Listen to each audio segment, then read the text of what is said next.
सामील झाला तर बरे, नाही तर आंदोलन मागे घ्या, बरे नाही तर तुम्हाला ठोकू आम्ही, गोळ्या घालू. ही बीजेपीची प्रेमाचीच भाषा आहे. ही संघाची आणि बीजेपीची प्रेमाचीच भाषा आहे की तू ये नाही तर तुझं काहीतरी करून टाकू आम्ही. हे त्यांचं प्रेम हेच आहे.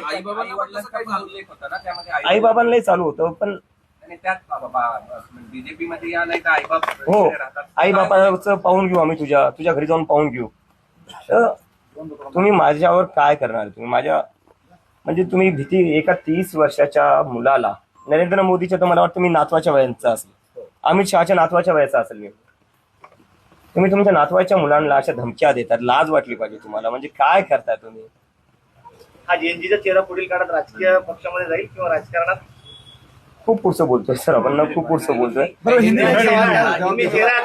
चेहरा मी प्रत्येक म्हणतोय, एका माणसाला मोठं करू नका. आपल्या देशाची जी काही वाट लागलेली ना ती यामुळेच लागलेली. 2014 मध्ये जो एक माणूस आला, आपण त्याला संविधानापेक्षा मोठं केलं, आपण त्याला देशापेक्षा मोठं केलं, आपण त्याला म्हणजे एकंदरीत देवापेक्षाही मोठं करून टाकलं.